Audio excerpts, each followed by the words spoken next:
Hello दोस्तों, मैं हूं अभिषेक और गैजेट्स यूज के इस नए वीडियो में मैं आपका स्वागत करता हूं। आज हम बात करेंगे Realme C11 के बारे में, जो कि एक बहुत ही अफोर्डेबल एक बजट फ़ोन है Realme की तरफ से, जो कि लॉन्च होने वाला है या फिर लॉन्च हो चुका है। जब मैं वीडियो बना रहा हूं तब तो लॉन्च नहीं हुआ है।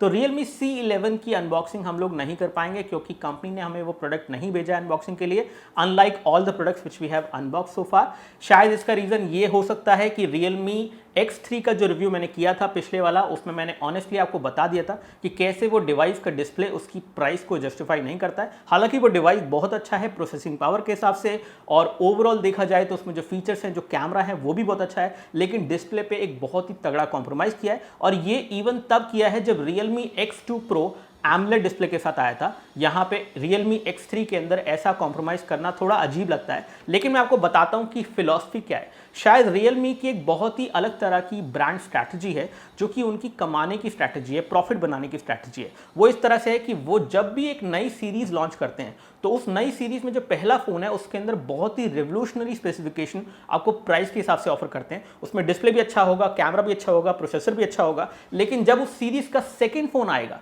या थर्ड फ़ोन आएगा तब वो ऐसे कॉम्प्रोमाइज़ करेंगे उस फ़ोन के अंदर ताकि उस सीरीज़ के अंदर जो वो फ़ोन बेच रहे हैं वो प्राइस के हिसाब से ज़्यादा प्रॉफिट कमा सके, और उसके अंदर कुछ ऐसा कॉम्प्रोमाइज़ कर दें जो कि उतना नोटिस में ना आए या फिर वो सामने ना आ पाए, और कहीं ना कहीं लोग उस सीरीज़ के भरोसे उस फ़ोन को ले लें। तो ऐसा कुछ Realme X3 के साथ हुआ है और ऐसा ही कुछ Realme C11 के साथ भी हो रहा है। तो बेसिकली क्या है, Realme C3 एक बहुत ही बढ़िया फ़ोन है जो कि अपने प्राइस पॉइंट पे जब आया था तो काफ़ी अच्छी वैल्यू फॉर मनी ऑफर करता था, और इस टाइम पे भी वो ठीक फ़ोन है, कोई दिक्कत नहीं है। जबकि Realme C11 जो आ रहा है एक तरह से C3 का सक्सेसर होना चाहिए, वो एक्चुअली में सक्सेसर नहीं है, क्योंकि यहाँ पे प्रोसेसर को डाउनग्रेड कर दिया गया है। प्रोसेसर यहाँ पे दिया गया है Realme C11 के अंदर G35, जो कि इक्विवेलेंट है P35 से। अब जो भी मैं बोल रहा हूँ वो प्रॉपर फैक्ट के साथ बोल रहा हूँ, और उसका एक लिंक आपको डिस्क्रिप्शन में मिल जाएगा, एक आर्टिकल मिल जाएगा जिस आर्टिकल के अंदर बताया गया है कि क्या है, कैसे है, और कैसे Realme C11 का प्रोसेसर डाउनग्रेडेड है।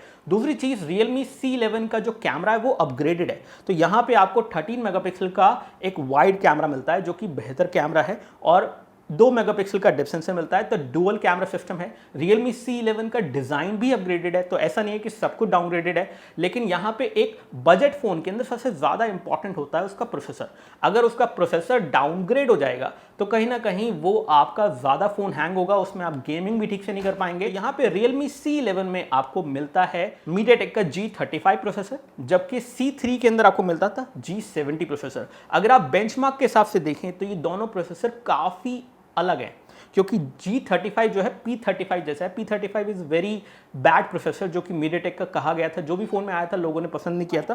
तो यहाँ पे G35 के अंदर Cortex A53 के कोर्स मिलते हैं। ये Cortex A53 के कोर्स एक्चुअली में ज़्यादा अच्छी परफॉर्मेंस नहीं दे पाते हैं, साथ ही साथ 8 कोर्स जो है Cortex A53 के हैं। जबकि G70 के अंदर आपको अच्छी परफॉर्मेंस क्यों मिलती थी, क्योंकि वहाँ पे आपको Cortex A75 के 2 कोर्स मिलते थे और बाकी के 6 कोर्स Cortex A55 के मिलते थे। तो कहीं ना कहीं आप देख सकते हैं कि G70 is a better processor overall, जो कि C3 के अंदर है, जबकि C11 के अंदर आपको एक डाउनग्रेडेड एक सस्ता प्रोसेसर मिल रहा है। और ऐसा इसलिए किया जा रहा है ताकि वो C11 को लेके आएँ, उस पर ज़्यादा प्रॉफिट कमाएं और उसको बेच के बेसिकली उसको ज़्यादा फायदा उनको देखने को मिले।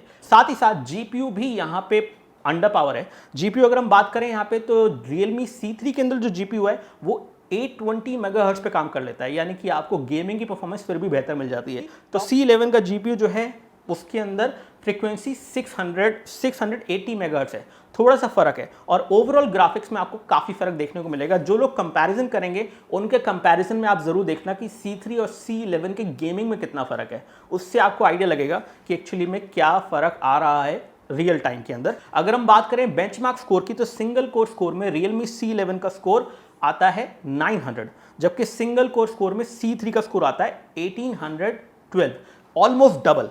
मल्टी कोर स्कोर जो है प्रोसेसर का वो C11 का है 4000 समथिंग, जबकि C3 का है 5700 समथिंग, ऑलमोस्ट 6000 को टच कर रहा है। C11 का जो Antutu स्कोर है वो 1,09,000 के आसपास आता है, जबकि C3 का जो Antutu स्कोर है वो 1,84,000 तक जाता है। तो ये सारी चीज़ें कहीं ना कहीं बताती हैं कि कैसे ये लोग प्रोसेसर के अंदर एक बड़ा कॉम्प्रोमाइज़ कर रहे हैं, और ये इसीलिए कर रहे हैं ताकि Realme C3 जो है एक तरह से धीरे धीरे गायब हो जाए, उसकी जगह लोग C11 लेना शुरू कर दें। क्योंकि Realme C3 का अगर सक्सेसर कहा जाएगा या फिर रिप्लेसमेंट कहा जाएगा, अगर वो मिलना बंद हो जाता है तो वो Narzo 10A। आपको Realme C3 चाहिए लेकिन C11 आपको नहीं लेना है। C11 में डिज़ाइन आपको नया मिलेगा लेकिन ओवरऑल वैल्यू फॉर मनी के हिसाब से प्रोसेसर अच्छा नहीं मिलेगा। तो अगर आपको प्रोसेसर भी अच्छा चाहिए और आपको डिज़ाइन भी नया चाहिए तो आप Narzo 10A लीजिए। अब यहाँ पे मैं ये नहीं कह रहा हूँ कि मैं Redmi का फ़ोन बता रहा हूँ, एक्चुअली मैं Realme बहुत अच्छे फ़ोन ऑफर करता है 10,000 के नीचे, जो कि अच्छी बात है C सीरीज़ के। लेकिन C11 is actually a downgrade, not worth selecting. Price उसकी जो भी हो, प्राइस तो जैसी भी होगी पता चल ही जाएगा। तो ऐसे में देखते हैं क्या होता है। आप लोग बताइए कि आप लोगों का क्या ओपिनियन है, और ये जो मैंने बताया क्या ये इन्फॉर्मेशन आपके लिए हेल्पफुल रही है, इसके बारे में भी आप कमेंट सेक्शन में लिख सकते हैं। बाकी आपकी मर्जी, जो आप ठीक समझे वो कर सकते हैं। और इस फ़ोन का अनबॉक्सिंग हम करेंगे जैसे हमें फ़ोन मिल जाएगा खरीदने के लिए, खरीद के करना पड़ेगा अब तो। बहुत बहुत शुक्रिया। वीडियो को लाइक कीजिए, चैनल को सब्सक्राइब कीजिए इस तरह के वीडियोज़ के लिए। जय हिंद, वंदे मातरम।